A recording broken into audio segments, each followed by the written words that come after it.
नमस्कार दोस्तों, नौकरी घर में आप सभी का स्वागत है। हम लोग आज से संविधान में भारत की प्रमुख संवैधानिक संस्थाओं के बारे में एक एक से जानेंगे। कौन कौन सी संविधान की संस्थाएं भारतीय संविधान में चर्चा की गई है जिनकी। आज हम लोग वित्त आयोग के बारे में डिस्कस करते हैं। तो वित्त आयोग जो है वो भारतीय संविधान के भाग 12 में 280 से लेके 280 और 281 अनुच्छेद में इसका चर्चा किया गया है। ठीक है। और जो वित्त आयोग है इसका गठन कौन करता है?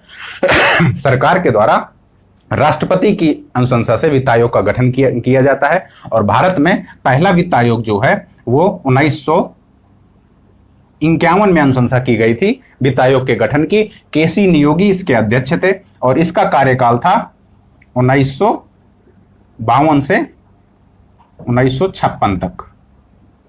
ठीक है।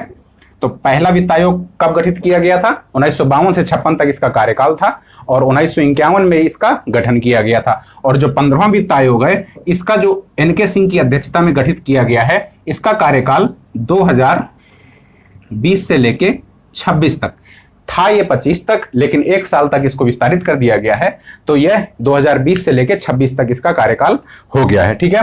अब हम देखते हैं कि इसके गठन में जो है कौन कौन शामिल होता है, कितने सदस्य होते हैं। इसके गठन में मुख्यतः कितने सदस्य होते हैं? 4 सदस्य होते हैं और एक अध्यक्ष होता है। ठीक है। 4 सदस्य और एक अध्यक्ष। तो अध्यक्ष होता है उसकी जो क्वालिफिकेशंस होती है, उसकी योग्यता क्या होती है? उसको लोक मामले का जानकार होना चाहिए जो अध्यक्ष होता है। जो सदस्य होता है, जो पहला सदस्य होता है, उसकी योग्यता क्या है? हाई कोर्ट के जज की योग्यता होनी चाहिए। दूसरे सदस्य की जो प्रशासन में एक अच्छे स्तर को प्राप्त कर चुका हो, मतलब प्रशासन का वो अच्छा जानकार हो, वो होना चाहिए। और तीसरे सदस्य की योग्यता क्या है? वित्तीय मामले की जानकार होना चाहिए। चौथा जो सदस्य होता है वो अर्थशास्त्र के मामले का जानकार होना चाहिए। तो जो 4 सदस्य हैं, चारों अलग अलग फील्ड से होते हैं और जो अध्यक्ष होता है वो लोक मामले का जानकार होता है। ठीक है। इसके कार्य क्या होते हैं साथियों? इसके कार्यों के बारे में हम देखते हैं कि जो वित्त आयोग है वो सबसे पहले जो भारत के संचित निधि में जो कर प्राप्त होते हैं उन करों का जो आवंटन किया जाता है, मतलब अनुच्छेद 269 और 270 के द्वारा जो कर संचित निधि में भारत के प्राप्त होते हैं उनका जो आवंटन होता है, उसका जो आवंटन का जो फार्मूला होता है वो कौन निर्धारित करता है? वित्त आयोग। और जो करों का जो राशि होता है उनका बंटवारे का कौन निर्धारित करता है? वो भी वित्त आयोग निर्धारित करता है। तो पहला क्या है? करों की प्राप्ति का बंटवारा। मतलब करों की प्राप्ति का बंटवारा का मतलब है कौन सा कर राज्य को कितना प्रतिशत मिलेगा, केंद्र को कितना मिलेगा। और आगमों को शुद्ध आगम, मतलब जितनी भी प्राप्ति कुल हो रही है उसमें से अलग अलग राज्यों को कितना आवंटित किया जाएगा, ये दोनों बातें भी इसमें कही गई हैं। ठीक है। दूसरा इसका कार्य क्या है? यह हो गया पहला। दूसरा कार्य क्या है? दूसरा कार्य है अनुदान। अनुदान के लिए सिफारिश करना। ठीक है। अनुदान किस प्रकार से किस राज्य को कितना अनुदान दिया जाएगा, ये अनुदान का जो सिद्धांत है उसको कौन निर्धारित करता है? वित्त आयोग निर्धारित करता है।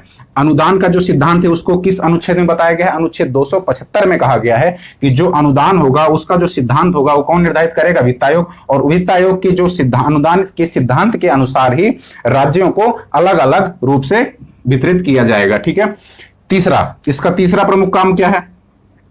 तीसरा प्रमुख काम है यह जो राज्य की संचित निधि है इसके संवर्धन के लिए उपाय सुझाता है। और यह राज्य की संचित निधि के उपाय सुझाने के साथ साथ क्या करता है? जो नगर पालिका और ग्राम पंचायत गठित की जाती हैं हमारे यहाँ, उनको भी कैसे उनको पूर्ति की, उनके संसाधनों को कैसे, उनके संसाधनों को बढ़ावा दिया जाए, इसके भी उपाय सुझाता है। तो इसके तीसरा कार्य क्या है? राज्य की संचित निधि का संवर्धन करता है और नगर पालिका और ग्राम पंचायत की जो भी आपूर्ति होती है संसाधनों की, उनको कैसे बढ़ाया जाए, इसके भी उपाय बताता है। चौथा, इसका अंतिम महत्वपूर्ण काम क्या है? जो अन्य जो काम दिए जाएं राष्ट्रपति के द्वारा, जो अन्य प्रमुख काम सौंपे जाएं, जो निर्देश दिए जाएं, उनका भी कार्य कौन करता है? पूरा वित्त आयोग ये कार्य संपादित करता है। तो वित्त आयोग का संवैधानिक प्रावधान क्या है? भाग 12 में अनुच्छेद 280 और 281 में वित्त आयोग की चर्चा की गई है। इसके गठन के लिए 4 सदस्य होते हैं, एक अध्यक्ष होता है। ये अध्यक्ष जो होता है लोक मामले का जानकार होता है। 4 सदस्य अलग अलग फील्ड से होते हैं। अगला कार्य क्या होता है? कार्य में 4 हमने कार्य पढ़े, कौन कौन से? पहला, करों का जो बंटवारा होता है, आगमों का आवंटन होता है, पहला कार्य हो गया। अनुदान का सिद्धांत का निर्धारण करना, दूसरा कार्य हो गया। तीसरा, राज्य की संचित निधि का संवर्धन करना, ग्राम पंचायतों और नगर पालिकाओं के लिए संसाधनों की आपूर्ति के लिए सुझाव देना, यह तीसरा कार्य हो गया। और चौथा कार्य क्या है? चौथा कार्य है राष्ट्रपति के जो अन्य निर्देश या राष्ट्रपति द्वारा जो अन्य कार्य सौंपे जाएं उनको संपादित करना। ये 4 कार्य हो गए। इसकी शक्तियों के बारे में हम बात करते हैं कि वित्त आयोग की शक्तियां कौन कौन सी होती हैं। तो वित्त आयोग ये जो रिपोर्ट होती है वित्त आयोग की, ये सलाहकारी होती है। मतलब सरकार के लिए ये जो वित्त आयोग सिफारिश करेगा या जो रिपोर्ट प्रस्तुत करेगा, ये बाध्यकारी नहीं होती है किसी प्रकार से। ये किस प्रकार की होती है? सलाहकारी प्रकृति की होती है। ठीक है। दूसरा, राष्ट्रपति को ये अपनी रिपोर्ट सौंपता है। किसको सौंपता है? राष्ट्रपति को ये अपनी रिपोर्ट सौंपता है और उसके बाद राष्ट्रपति इस रिपोर्ट को संसद में प्रस्तुत करने का कार्य करता है। ठीक है। तो इसकी प्रकृति सलाहकारी होती है और यह राष्ट्रपति को अपनी रिपोर्ट सौंपता है। ये 2 कार्य और शक्तियां हो गई। तीसरा, एक महत्वपूर्ण, सबसे महत्वपूर्ण शक्ति क्या है कि वित्त आयोग को सिविल न्यायालय की शक्ति प्रदान की गई है। अच्छा, सिविल न्यायालय की शक्ति का मतलब क्या होता है?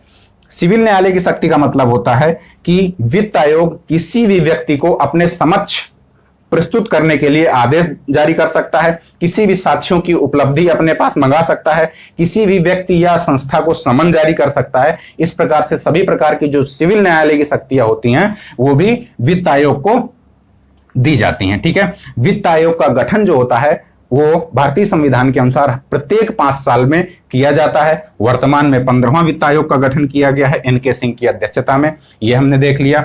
और पहला वित्त आयोग 1951 में KC नियोगी की अध्यक्षता में गठित किया गया था, यह हमने देख लिया। और इस प्रकार से हमने पूरे वित्त आयोग की पूरी संरचना को बहुत आसानी से समझ लिया। और आगे हम लोग अब अलग किसी संवैधानिक संस्था के साथ मिलेंगे। धन्यवाद।